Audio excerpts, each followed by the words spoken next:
सुप्रभात प्यारे बच्चों, उम्मीद है आप स्वस्थ, प्रसन्न और सुरक्षित होंगे। चाणक्य ने कहा था कि जो लोग अपने देश की सभ्यता, संस्कृति, इतिहास को भुला देते हैं और जिन्हें अपने देश की सभ्यता, संस्कृति और इतिहास पर गर्व नहीं होता, उस देश का धीरे धीरे क्षीण होना अवश्यंभावी है। लेकिन ये हमारा सौभाग्य है कि हम अपने इतिहास, अपने सभ्यता, अपने संस्कृति का दामन कभी नहीं छोड़ते। और यही खास बात है, यही वो बात है कि हस्ती कभी मिटती नहीं हमारी, हस्ती मिटती नहीं हमारी, यानी कि हमारे देश भारत की हस्ती कभी नहीं मिटती और न मिटेगी। हाँ बच्चों, इसी अपने इतिहास से ही स्वर्णिम पन्नों पे, अपने भारत के इतिहास के स्वर्णिम पन्नों पे दक्षिण भारत में 16वीं शताब्दी के पूर्वार्ध में एक प्रसिद्ध राजा हुए, विजयनगर के एक प्रसिद्ध राजा हुए श्री कृष्णदेव राय। उन्हीं के बहुत ही चतुर सलाहकार के रूप में तेनालीराम थे, जिन्होंने अपनी बुद्धिमत्ता और चतुराई से समय समय पर उन्हें उचित सलाह दिया। न केवल उनका मनोरंजन किया, बल्कि अपनी बुद्धिमत्ता का परिचय देते हुए कई परेशानियों से उन्हें उबारा भी। चलिए, तो आज हम लोग उन्हीं तेनालीरामन पर आधारित उनकी बुद्धिमत्ता और चतुराई पर आधारित एक कहानी पढ़ेंगे। प्यारे बच्चों, आपको जैसा मालूम है कि आपके पाठ्यक्रम में एक दो पाठ ऐसे भी हैं जिनसे संबंधित कोई प्रश्न नहीं पूछे जाते। वो पाठ केवल आपकी कल्पना शक्ति के विस्तार, आपके सुंदर लिखावट, आपके शुद्ध उच्चारण और आपके मनोरंजन को ध्यान में रख करके आपके पाठ्यक्रम से जोड़े गए हैं। चलिए, तो आज हम ऐसे ही एक पाठ 11 जो केवल पढ़ने के लिए है, जिसका नाम है तेनालीराम ने चोरों को उल्लू बनाया। ठीक है, यानी चोरों को मूर्ख बनाया। प्यारे बच्चों, आपका ध्यान इस चिन्ह की ओर अवश्य गया होगा कि मैम ने ऐसा क्यों डॉट लगाया है, या मेरी कहानी जो मैं पढ़ने जा रहा हूँ उसमें ऐसे चिन्ह क्यों लगे। प्यारे बच्चों, ये भी विराम चिन्ह का ही एक रूप है, एक विराम चिन्ह ही है जिसको हम लोक निर्देशक चिन्ह कहते हैं। जैसे आप लोगों ने प्रश्नवाचक चिन्ह पढ़ा, जैसे आपने पूर्ण विराम, जैसे अल्प विराम, अर्ध विराम, लाघव आदि मैंने पिछले सत्र में आपको विराम चिन्ह पढ़ाया था, तो ये सब चीजें विस्तार से समझाई थी। यद्यपि लोक निर्देशक चिन्ह मैंने आपको बताया होगा या शायद ना बताया हो, तो आज मैं उसके बारे में बताती हूँ कि लोक निर्देशक चिन्ह क्या है। लोक निर्देशक चिन्ह इस तरह से लगाए जाते हैं। कभी कभी वाक्य के कुछ अंश को छोड़ दिया जाता है, पूरे वाक्य को ना बोल करके कुछ अंश को छोड़ दिया जाता है। अक्सर आप लोग ऐसा कहीं कहीं पर देखते होंगे। उस स्थान पर क्या लगा दिया जाता है? डॉट डॉट डॉट या ये चिन्ह। ठीक है, जिसे हम क्या कहते हैं? लोक निर्देशक चिन्ह। ठीक है, लोक माने छिपा। ठीक है, लोक निर्देशक यानी यहाँ पर वो चीजें छिपी हुई हैं, ऐसा नहीं कि वहां पे कुछ नहीं है। वहां पर जो लिखना था उसको छिपा दिया गया है इस चिन्ह के द्वारा। तो लोक निर्देशक चिन्ह लगाया जाता है। जैसे एक उदाहरण मैंने यहाँ पे बताया है कि दीपों की माला पहनकर निशा मुस्कुरा रही थी। उसकी छवि माने शोभा, उसकी छवि। अब उसके बाद डॉट डॉट, यही लोक निर्देशक चिन्ह लगाया गया है। ये अंडरस्टूड है, या वहां पे क्या चीज लुप्त है? उसकी छवि अविस्मरणीय थी, या उसकी छवि शोभनीय थी, या उसकी छवि दर्शनीय थी, या उसकी छवि देखते ही बनती थी। आप उसमें इमेजिन कीजिए, कल्पना कीजिए कि क्या वाक्य किन शब्दों से हम पूरा कर सकते हैं। यानी आपके समझने के लिए वहां पर उस जगह को खाली छोड़ दिया गया है और ये चिन्ह लगा करके।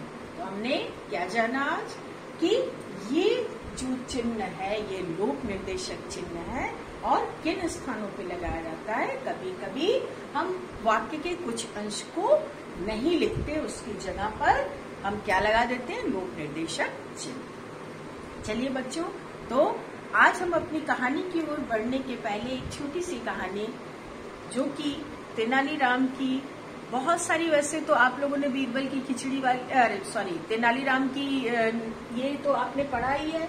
इसके अलावा तेनालीराम ने कुएं लेकर राजा के सामने अपनी प्रस्तुति की, ऐसे ऐसे करके बहुत सारी कहानियां आप लोगों ने पढ़ी होंगी। आज मैं एक कहानी आपको सुनाने जा रही हूँ जिसका नाम है पुरस्कार। एक बार की बात है, राजा कृष्णदेव राय के दरबार में एक पड़ोसी देश का या पड़ोसी राज्य का दूत आता है और संदेश देता है। राजा उसकी आवाभगत करते हैं, आतिथ्य सत्कार करते हैं और जाते वक्त उसे उपहार देने की बात करते हैं। उसके उपहार की पूरी व्यवस्था कर दी जाती है। तभी राजा के दिमाग में ये आता है कि क्यों न दूत को भी कुछ उपहार दिया जाए। और राजा बोलते हैं, बोलो दूत, तुम्हें क्या चाहिए। दूत मुस्कुराता है और बोलता है कि महाराज, मुझे कुछ ऐसा उपहार दीजिए जो दुख और सुख में कभी मेरा साथ न छोड़े। राजा घबरा जाते हैं कि ऐसा क्या चीज दे जो कि दुख और सुख में हमेशा इसके साथ बना रहे। मैं अगर कुछ कपड़े दूंगा तो वो कुछ दिन बाद खराब हो जाएंगे, कोई भी सामान दूंगा तो वो तो चिरस्थायी नहीं है, और हर दुख सुख में। राजा परेशान। फिर राजा अपने दरबारियों की तरफ निगाह दौड़ाते हैं, सब अपनी आंखें नीची की हैं, किसी के पास जवाब नहीं। तब राजा तेनालीराम की तरफ देखते हैं। तेनालीराम मुस्कुराते हैं और कहते हैं कि महाराज, इनके जाने के समय मैं उपहार इन्हें उसी समय दे दूंगा। राजा, उनके जाने का, दूत के जाने का समय होता है। राजा रथ पर सारे उपहार वगैरह जो पड़ोसी राज्य को भेजे जाने थे, सब सारी चीजें सुव्यवस्थित ढंग से रखवा देते हैं। उसके बाद तेनालीराम की तरफ देखते हैं, कहते हैं कि दूत का उपहार कहाँ है तेनालीराम, अभी तक नहीं मिला। तब तेनालीराम बोलते हैं कि उपहार तो इनके साथ ही है दूत के। देखें दूत पीछे मुड़ करके, दूत पीछे मुड़ करके देखता है, वहां कुछ नहीं। बोलता है ये कैसा मजाक है। दूत बोलता है, राजा भी तेनालीराम की तरफ प्रश्न सूचक चिन्ह के अपने चेहरे पर प्रश्नवाचक चिन्ह लेकर के देखते हैं। तब तेनालीराम कहता है, महाराज, इनकी परछाई जो पीछे बन रही है वो इनके साथ तो है। महाराज, मनुष्य की परछाई कभी उसका साथ नहीं छोड़ती, चाहे दुख हो या सुख हो, और इनकी परछाई इनके साथ ही तो जा रही है। इससे बड़ा उपहार और क्या चाहिए। जैसा उपहार इन्होंने मांगा था वो उपहार इनके साथ जा रहा है। ये सुनकर राजा मुस्कुराए और उस दूत ने कहा, मैंने आपके इस महान तेनालीरामन के बारे में जो सुना था उससे कहीं बढ़कर के यह व्यक्ति है, और उसकी प्रशंसा करते हुए दूत अपने राज्य की ओर चला जाता है। ये तो एक छोटी सी कहानी थी उनकी बुद्धिमत्ता और चतुराई की। चलिए अब हम लोग आपके पाठ से संबंधित इस कहानी को जानेंगे, तेनालीराम ने चोरों को उल्लू कैसे बनाया। आइए प्यारे बच्चों, आपका ध्यान इस स्क्रीन पर तेनालीराम के चतुराई के किस्से इस पर है। आगे ये राजा का दरबार सजा हुआ है और उनके राज दरबार के कुछ महान हस्तियां हैं, और ये तेनालीरामन है, ठीक है। और फिर अब हम लोग तेनालीराम के बारे में कुछ थोड़ी जानकारी लेंगे। क्या है तेनालीराम? दक्षिण भारत के आंध्र प्रदेश के लोक जीवन का एक सुपरिचित नाम है। जो स्थान उत्तर भारत में बीरबल का है, वही स्थान तेनालीराम को दक्षिण भारत में प्राप्त है। दक्षिण भारत के विजयनगर के महाराजा श्री कृष्णदेव राय की गिनती श्रेष्ठ शासकों में की जाती है। उनके शासनकाल को इतिहास में स्वर्णिम काल बताया गया है। उन्हीं के दरबार में एक दरबारी थे तेनालीराम। वे अपनी विद्वत्ता और हाजिर जवाबी के लिए प्रसिद्ध हैं। कठिन से कठिन प्रश्नों और पेचीदी समस्याओं को वो, पेचीदी समस्याओं माने बहुत जटिल समस्याएं, बहुत कठिन समस्याओं को वे पलक झपकते ही हल कर देते थे। जैसा कि अभी मैंने आपको कहानी में बताया ना, उनकी बुद्धि का लोहा देश भर के विद्वान भी मानते थे। तेनाली राजा कृष्ण देव राय के चहेते थे, माने बड़े प्रिय थे। दक्षिण भारत की लोक कथाओं में तेनालीराम का पूरा नाम कृष्ण स्वामी तेनालीराम मुदलियार है। क्या इनका पूरा नाम मिलता है? कृष्ण स्वामी तेनालीराम मुदलियार उल्लिखित है, परंतु कुछ इतिहासकार तेनालीराम का वास्तविक नाम रामलिंगम मानते हैं। क्या मानते हैं कुछ इतिहासकार? रामलिंगम। तेनालीराम का जन्म गुंटूर जिले के गलीपाडू नामक कस्बे में हुआ था। तेनाली का बचपन अपने मामा के यहाँ तेनाली नामक कस्बे में व्यतीत हुआ था, इसीलिए लोग उनके वास्तविक नाम की अपेक्षा उन्हें तेनाली ही पुकारने लगे। तेनालीराम के किस्से बहुत ही लोकप्रिय हैं।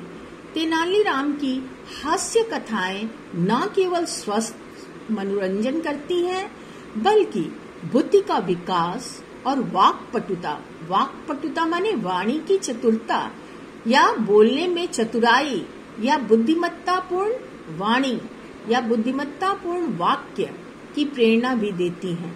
तेनालीराम केवल बालकों को ही नहीं, आप जैसे बच्चों को ही नहीं, बल्कि हम जैसे बड़े बूढ़ों को भी बहुत प्रिय हैं। मैं भी इनकी कहानियां पढ़ती हूँ।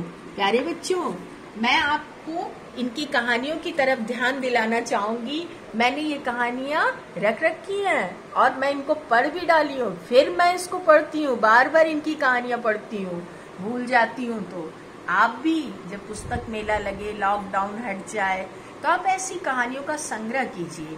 तेनालीरामन की, अकबर बीरबल की ऐसी कहानियां आपको, और नसीरुद्दीन होजा की, ये चतुराईपूर्ण और बुद्धिमत्तापूर्ण कहानियां आपको पढ़नी चाहिए। इससे आपकी बुद्धि भी प्रखर होती है, तीक्ष्ण होती है, तेज होती है। ठीक है बच्चों, तो चलिए ये अब हम इसके आगे पढ़ते हैं। राजा कृष्णदेव राय का अनुसरण करते हुए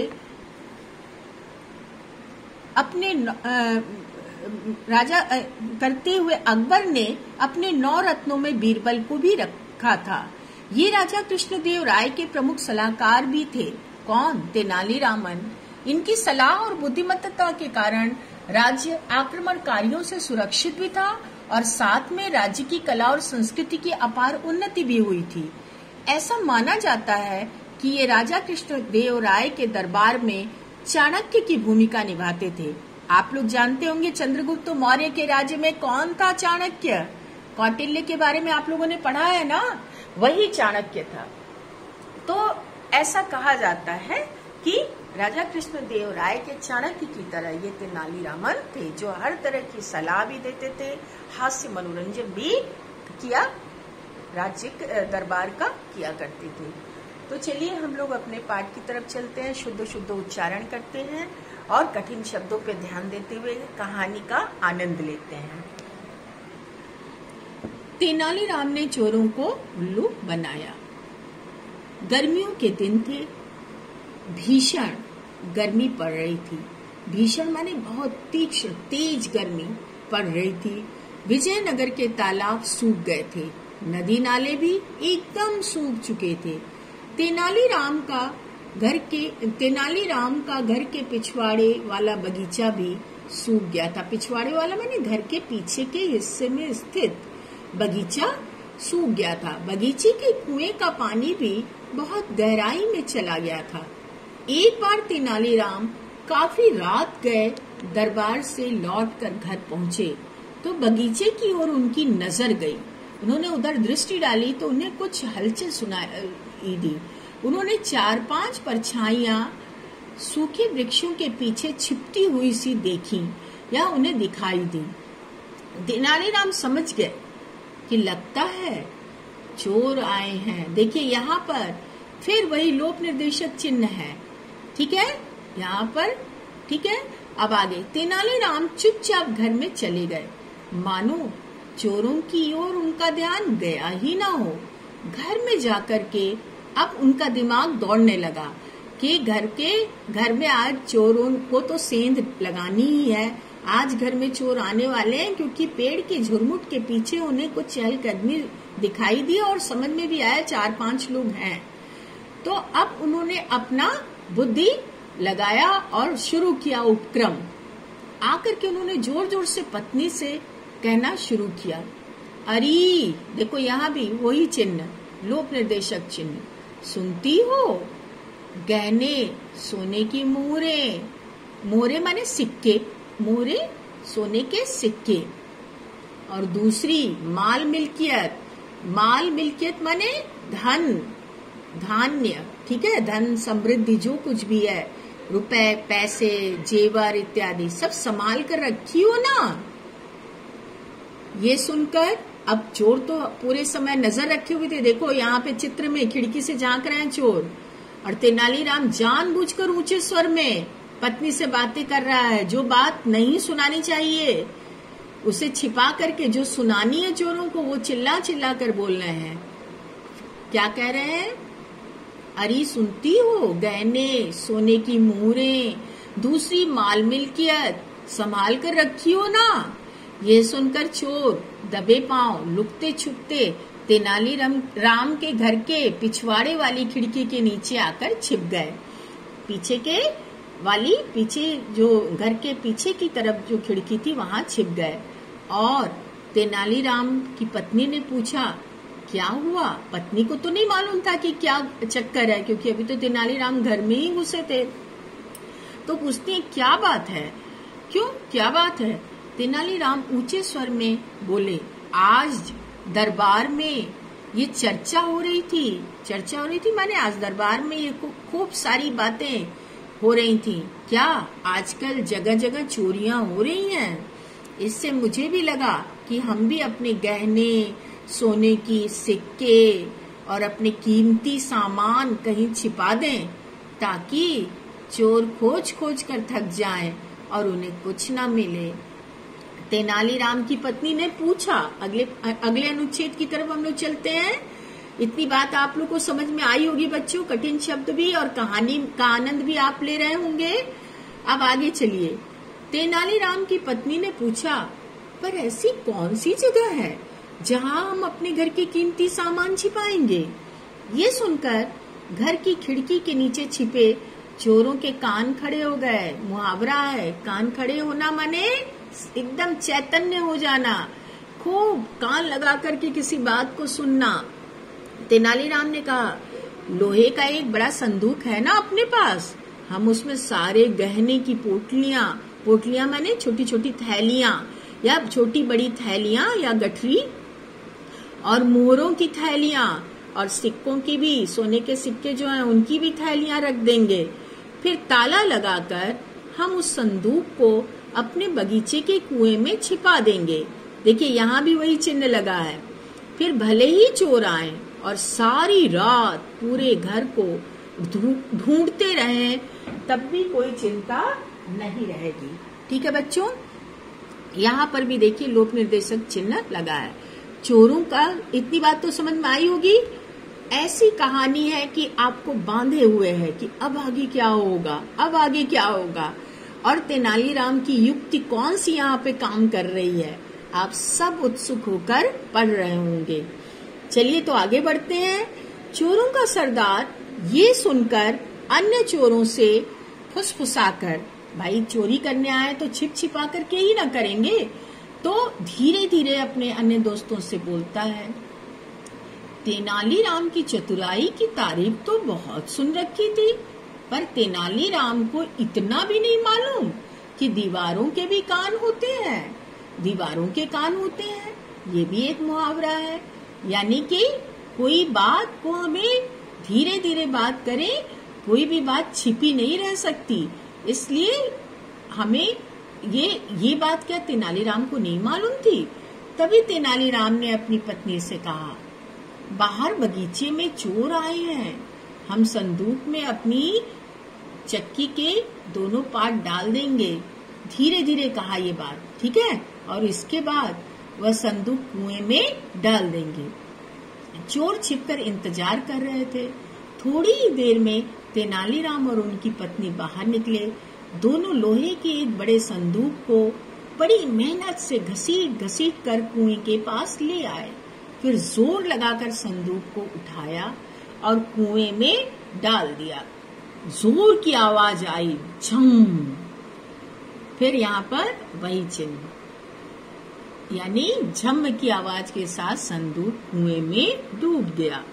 भारी था तो कुएं के पानी में तैरा नहीं, नीचे चला गया। तेनालीराम और उनकी पत्नी घर में लौट आए। ये सारा दृश्य, ये सारा नजारा देखकर छिपे हुए चोर बड़े खुश हुए।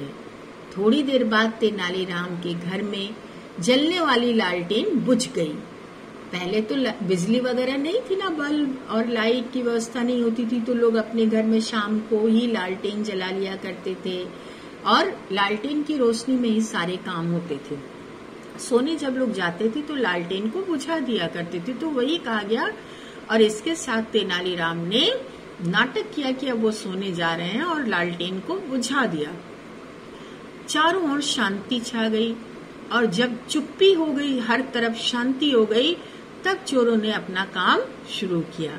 वे सोचे कि चलो अब तो सब सो गए हैं और सारा माल तो तेनालीराम इतना मूर्ख है कि कुएं में डाल दिया है। हम लोगों के लिए और आसान, हम लोग को घर में जाना ही नहीं पड़ेगा। हम लोग कुएं में से वो बॉक्स निकालेंगे और यहीं से चंपत हो जाएंगे, यानी भाग जाएंगे। और फिर चोर क्या किए, चोर कुएं के पास पहुंचे। कुएं के पास के एक ढोल और रस्सी को, कुएं के पास ही एक डोल और रस्सी पड़ी हुई थी। पहले जमाने में बच्चों बाल्टियां वगैरह इतनी बड़ी बाल्टी आदि के ना होने के कारण चमड़े की डोल बनती थी और बड़ी बड़ी वो कम से कम 50-100 लीटर पानी अपने आप में समा लेती थी। इतनी बड़ी बड़ी डोल जो बनती थी और उस डोल में को पानी कुएं में डुबो करके और उस डोल से रस्सी से खींच करके और पानी अपने खेतों को, अपने बगीचों को लोग सींचते थे। तो चमड़े की बनी हुई वो डोल और वहां पे रस्सी रखी थी। और यहाँ पर जो घिरनी जैसा आप देख रहे हैं ना, ये घिरनी जैसा, इससे लोग लगाते थे और रस्सी को यहाँ से पार करा करके भारी उस डोल को खींचते थे। नहीं 50-100 लीटर कुएं से बाहर निकालना पानी एक बार में बहुत कठिन हो जाता। तो ये इन लोगों का अपना विज्ञान था पुराने जमाने में कि इस घिरनी के सहारे रस्सी से आसानी से भारी वजन भी बाहर निकाला जा पाता था। आप लोग कभी गांव जाइएगा तो अभी भी अगर कुएं वगैरह कहीं होंगे तो वहां पे ये व्यवस्था आपको मिलेगी। तो चलिए फिर हम लोग देखते हैं। डोल और रस्सी पड़ी हुई थी। चोर कुएं से पानी उलीचने लगे। उलीचने माने उलटने लगे या निकालने लगे। और फिर वे गहरे कुएं से एक एक डोल भरकर पानी उलीचते रहे, पानी को बाहर निकालते रहे कुएं से। और जब वह पानी नालियों से बहकर क्यारियों की ओर जाने लगा तो इस प्रकार पूरी रात किसके बगीचे की सिंचाई होती रही? तेनालीराम की। जब जब वो कुएं से उस डोल के द्वारा पानी निकालते और उस पानी को वे नीचे कुएं के बाहर फेंकते तो वो पानी छोटी छोटी बनी नालियों के सहारे तेनालीराम के बगीचों में जाता और उनके बगीचे की, बाग बगीचे की सिंचाई हो रही थी। इस प्रकार पूरी रात चोर उस कुएं को खाली करते रहे और दूसरी तरफ तेनालीराम के बगीचे की अनजाने में सिंचाई भी होती रही। रात समाप्त होने को आई और भोर का थोड़ा थोड़ा उजाला हो ही रहा था। तभी दो चोर रस्सी के सहारे कुएं में उतरे और उन्होंने बड़ी मुश्किल से कुएं में से वह संदूक बाहर निकाला, क्योंकि संदूक बहुत भारी था। संदूक बाहर आते ही चोर खुशी से झूम उठे। एक चोर ने बड़े से पत्थर से संदूक का ताला तोड़ा, क्योंकि ताला बंद था ना, तेनालीराम ने ताला बंद कर दिया था उनको मूर्ख बनाने के लिए। संदूक खुलते ही, और इसलिए भी ताला बंद किया होगा कि कहीं अगर संदूक खुल गई तो तेनालीराम के रहस्य का पता चल जाएगा, इसलिए भी ताला लगा दिया होगा कि मजबूती से संदूक बंद रहे। संदूक खुलते ही अंदर चक्की के 2 पार्ट दिखाई दिए। चक्की के 2 पार्ट प्यारे बच्चों, आप लोग इसको भी समझ लीजिए। आप शहरों में रहने वाले बच्चे हैं, जो गांव से जुड़े होंगे वो चक्री जानते होंगे। गांव में पहले सारी व्यवस्था मनुष्य खुद ही अपने अनाज उत्पन्न करता था, फिर खुद चावल कूटता था, खुद आटा पीसता था, गेहूं पीसता था या बेसन पीसता था, और खुद खाना भी बनाते थे लोग। यानी सारी व्यवस्था अपने खुद कर लिया करते थे, अपने घर के लोग मिलजुल करके। ना तो शहरों के मशीनों की तरह हमें लाइन लगानी पड़ती थी कि हमें गेहूं पिसवाने जाना है, हमें ऐसे, ये सब कोई हमारी उतनी पराश्रित हम उतने नहीं थे। हम स्वतः अपने काम को मिलजुल कर अपने परिवार के लोग कर लिया करते थे। तो वो चक्री भी एक ऐसा ही था जिसमें हम दाल वगैरह दला करते थे या दर करके दाल बनाते थे। और जाता एक चीज होती थी जिसमें हम गेहूं वगैरह से आटा पीसते थे। तो यहाँ पर चक्री का जो उल्लेख है इसको भी आप समझ लीजिएगा। चक्री पत्थर के 2 भारी पार्ट होते थे जो एक दूसरे के ऊपर रखे जाते थे और उनको घुमाया जाता था, तो दाल वगैरह उसमें 2 भाग में निकल करके चना वगैरह, रहर, इन सब की दाल बन जाया करती थी। चलिए फिर आगे हम चलते हैं। तो वो इतना भारी था कि उसे निकालने में चोरों की हालत खराब हो गई, लेकिन वो मन ही मन बड़े खुश थे कि काफी धन दौलत, इतना भारी सामान है। लेकिन उनके मंसूबों पर पानी कब फिर गया जब उन्होंने संदूक खोला तो उसमें चक्की के 2 पार्ट दिखाई दिए। चोरों का सरदार, चोरों का जो सरगना था, जो हेड था, वो सब कुछ समझ गया और बोला, तेनालीराम सचमुच बहुत चतुर है, उन्होंने हमें भी उल्लू बनाया। अब जल्दी से यहाँ से भागो, नहीं तो पकड़े जाने का भी डर है, क्योंकि अगला चरण यही होने वाला है कि उसने अपने खेत की सिंचाई भी करवा ली, सामान भी बचा लिया, अब हमें वो पकड़वाएगा, इसलिए सर पे पाँव रख करके भागो।